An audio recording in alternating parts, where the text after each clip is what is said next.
If you're looking to transport up to 7 passengers in reasonable comfort, the 3-row 2015 Nissan Pathfinder just might be the right vehicle for you.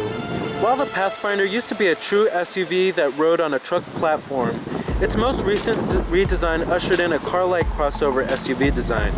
It rides smoothly in most forms, and its revised continuously variable transmission now performs stimulated shifts that mimic a regular automatic. So, let's go ahead and check out this 2015 Nissan Pathfinder Platinum. Now, essentially, this is actually the 4th generation of the Pathfinder, and it was last redesigned in the 2013 model year. Now, here goes the key fob design for the vehicle. As you can see, typical Nissan Infinity key design here. Smart key. You do have remote engine start, your lock, unlock to release your tailgate, but you have to hold the button down, and then your panic button. Then here's how to do the remote engine start. Pretty interesting there. Now, as far as styling goes on the vehicle, I quite like the styling a lot. I think it looks quite handsome, and I love how the headlights sweep back. However, I would love to see projectors in the future, but overall, I love the pretty rugged looking appearance, and it's pretty handsome. Now, essentially, the new things that are added for the 2015 model year is a blind spot warning system and rear cross traffic alert that have been added to the SL and Platinum trims, and all-wheel drive models are outfitted with hill descent control. Also, the continuously variable transmission, like how I mentioned earlier, receives new programming that stimulates conventional shifts, and the 360-degree parking camera is now available on the SL, and standard equipment has been slightly reshuffled this time around. Now, it is a dark blue exterior color with chrome door handles and smart key access on the driver and front passenger door, with a full-on black leather interior, powered passenger seat with power recline and power lumbar, of course. Now, stepping on into the vehicle here, it has a fairly low step-in height. It kind of slots in between a compact crossover and a full-size body-on-frame SUV. But as you can see, you're greeted with a very luxurious cabin design that you get on the Platinum models. And this one we have right here is a Platinum. Now, you do have push button ignition, of course. Just put your foot on the brake and hit the button to start.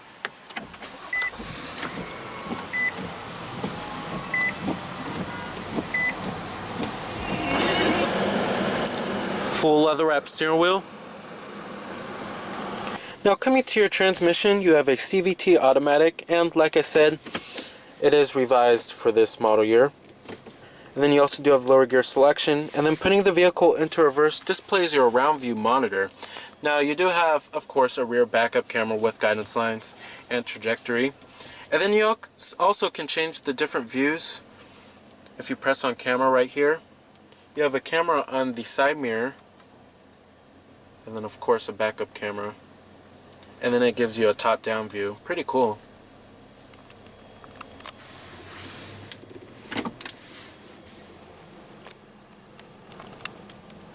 And let's go ahead and turn on the lights and the hazards too. Driver and front passenger window are fully automatic in the Pathfinder. And let's go ahead and pop up the hood and check out the engine bay.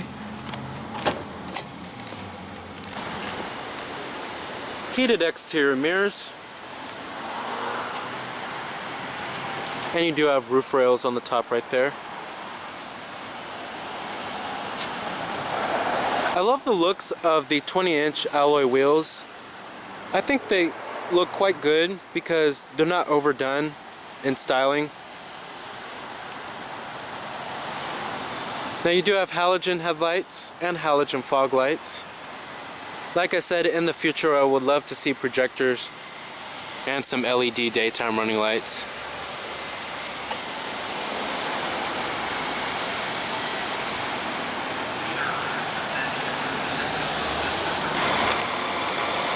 Now under the hood you have this very highly fuel efficient 3.5 liter V6 producing 260 horses with 240 pound-feet of torque. Now expect EPA estimates of 19 in the city and 25 on the highway, which is very good class leading numbers here. But we also do have the all-wheel drive model. Now if you actually get the front wheel drive model, you're looking at EPA numbers of a extremely healthy 20 in the city and 27 on the highway. One of the most highly fuel efficient powertrains here, and that's because of the CVT. Now it definitely delivers decent passing power for your daily commute, and it's paired with the CVT. It is pretty responsive since they revised it a little bit this year. But overall, this is definitely one of the class-leading powertrains here. Now, competitors of the Pathfinder, you have the vehicles in the 3-row large crossover SUV segment. You have the Sales King, the Ford Explorer, and then the Pathfinder's Japanese competitors, the Toyota Highlander, as well as the Honda Pilot and the Mazda CX-9. And then you also do have the Chevrolet Traverse, as well as the Dodge Durango and GMC Acadia. Now trims of the Pathfinder start at the S trim, which starts at $29,510. The SV starts at $32,810. The SL, $36,060, and then the fully loaded Platinum, like how we have here, $41,410. Now like I said, EPA estimates are 19 in the city and 25 on the highway. Total vehicle price for this particular one is $45,060.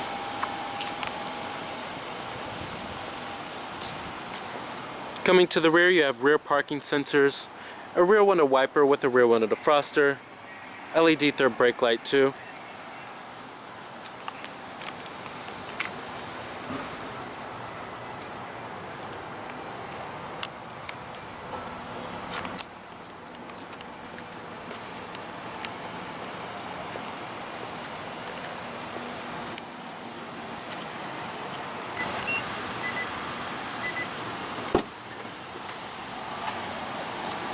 Of course, you have a nice soft touch armrest with nice stitching. This is the Platinum model. Nice mid door panel, soft touch on the upper door panel, chrome door handles, power windows, of course, power door locks, and power exterior mirrors. And let's go ahead and rev it up.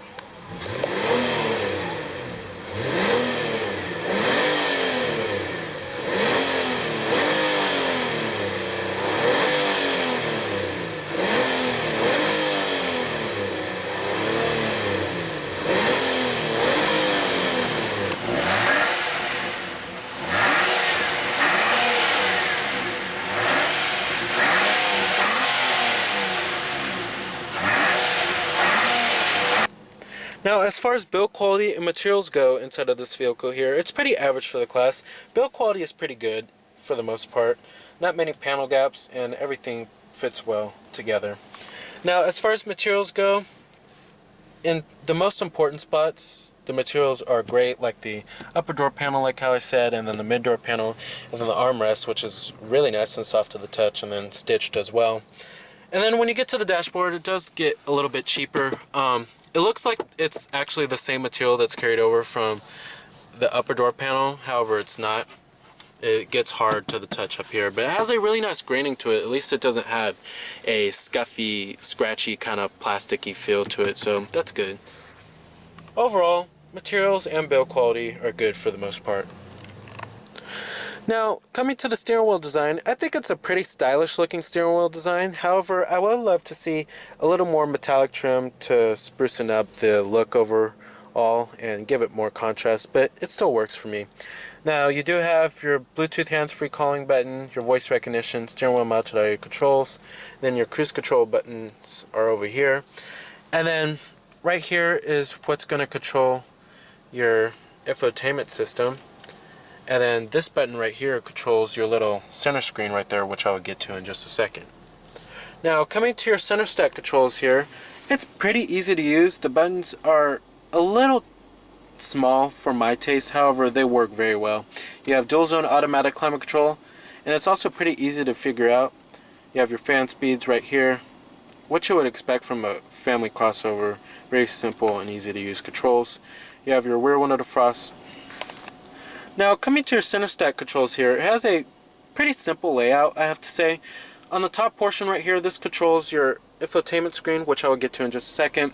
Down right here is all your AC controls, and while the buttons are just a little tad small for my liking, they do work very well. They're very functional and what you would expect from a family crossover.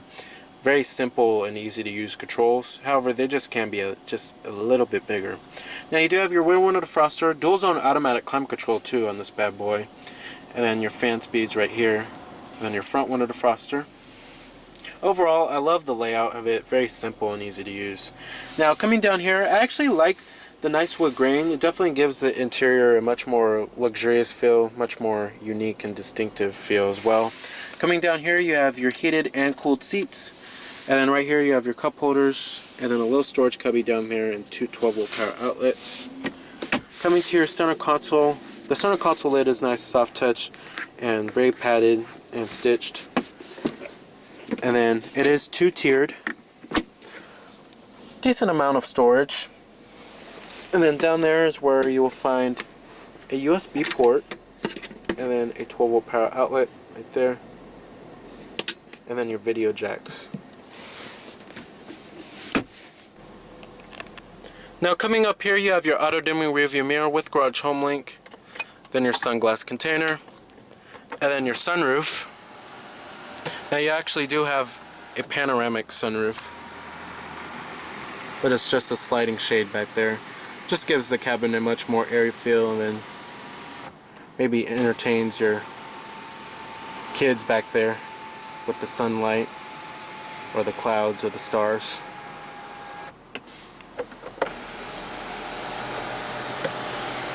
And then your interior illuminations lighting is right there, LEDs too.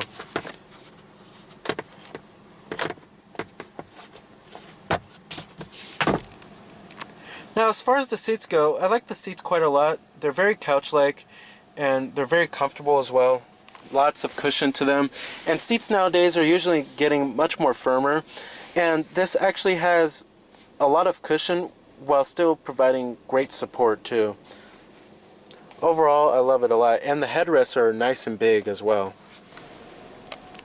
Now let's get to the main head unit here. Now this head unit we've been seeing on many Nissans and Infinitis for the last few years, and it is in need for a pretty big update. Now it's still very functional, it works very well. I have to say, it is touchscreen by the way, and you could control it by the touchscreen, or you can use these buttons down here. But the rendering of it is okay. Now you do have your AM, FM, XM satellite radio, of course, and then coming to your camera, you can actually activate the camera anytime, so I love that feature. And then you can enter in the destination by using this right here, or you can do it by voice too. And then looking at your map, you have live weather, live traffic as well. And the rendering of the map is okay, but don't expect anything like 3D rendering of buildings. You have your exterior temperature readout right here, and then your digital clock right there as well.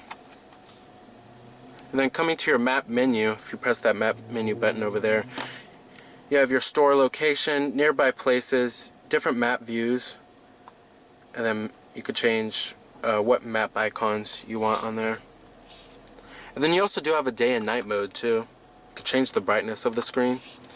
And then coming to the information button right there, you can go to various amounts of information like the fuel economy, data, gives you your average fuel economy, you can reset it as well. And then you have your maintenance, schedules. And then you can actually say, where am I? And then just go straight to the map and it shows you where you are. Traffic info, nearby traffic info, weather info. Then you could do a map update. It shows you what navigation version you're on. And let's go ahead and test out the voice recognition. Would you like to access phone, navigation, information, audio, or help? You can push the talk switch. Navigation. Navigation. Please say destination home, address, places, address book, or previous destinations. Address. Address. What state, please? For Canada, California. California. Please say the city name or say change state. Sacramento. Showing the matching cities, please say a number from 1. 1. Sacramento. Please say the street name or say change city. Cancel. Showing the matching streets, please say a number from the displayed list. Others. Cancel. Exit. Voice recognition is canceled. So overall, the voice recognition does work pretty well for the most part. Now, if you actually go to status right here, it'll show you different information such as your climate control, like the fan speed, and then the temperature, and then like the route for your nav if you have a destination put in, and then your fuel economy data. Pretty interesting. Now coming right here, you have your optical disk drive, and then your presets are right there. AM, FM, satellite radio, and then your auxiliary input. And then you also do have other media sources such as Bluetooth streaming audio, and then your iPod integration via the USB, and then your auxiliary input too. Now coming to the gauges here, I love the gauges quite a lot, and they do kind of remind me of Kia with a white crisp illumination. Now coming to the center screen right there, it's going to show you various amounts of vehicle information. Yeah, it could show you your tire pressure monitoring system, and then your average fuel economy right there. And then if you have any warnings, you could change different settings such as your driver assistance. And then it shows you your fuel range too, and then your average speed. And here's your tire pressure monitoring. Pretty neat. Now coming right here, you have your heated steering wheel, and then your power tailgates right there too. Traction control off button, and then if you want your power outlet on or off, and then you have your tow mode right there. And then right here you have your power tilting and telescoping steering wheel too. Nice range of adjustment. Now coming to this dial right here, this is your 4-wheel drive selector. You have your 2-wheel drive, auto, and then your 4-wheel drive locking modes. Now you also do have a Bose premium audio sound system with 13 speakers around the cabin, and then also includes a subwoofer as well. Now as a suburban runabout, the 2015 Pathfinder definitely gets the job done.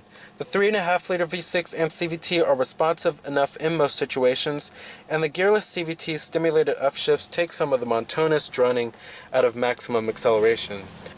Now on pavement, the Pathfinder suspension definitely does a really great job of soaking up bumps and road irregularities to create a very smooth and stable ride. However, if you do choose the Platinum model, which has 20-inch wheels, the ride is noticeably stiffer. Although the steering is very light and precise. Now as far as visibility goes, visibility is pretty good for the most part. Outward visibility is okay, and then there's a decent amount of glass area all around. Alright, and let's go ahead and shut it down.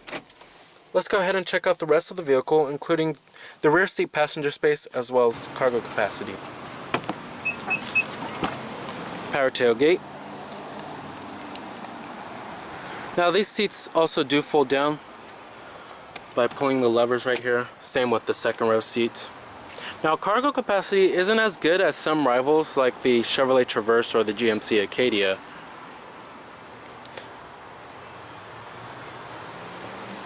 But you do have a 12-volt power outlet back here.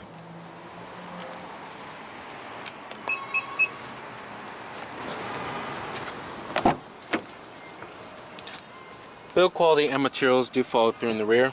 Chrome door handles back here too. And manual recline for the second row seats.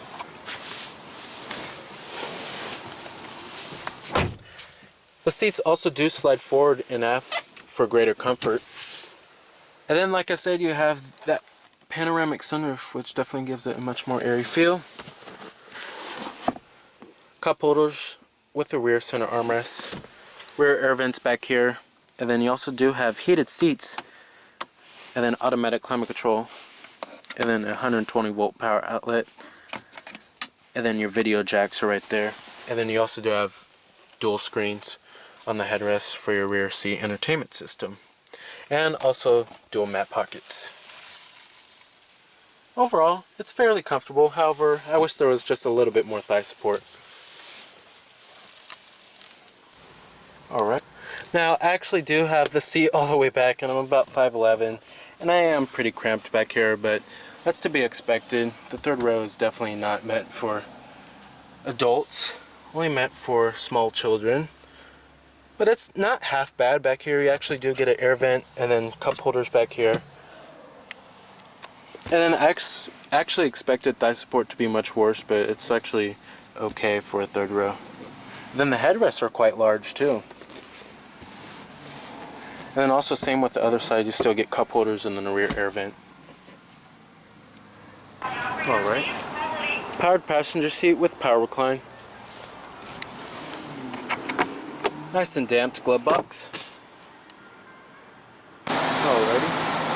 So with the premium interior design with high quality materials, decent room in the first and second row, good fuel economy, and a pretty user-friendly electronics interface, the 2015 Nissan Pathfinder is a very solid choice for a 7-passenger crossover SUV. So remember that this is Cameron Birch from Cameron's Car Reviews.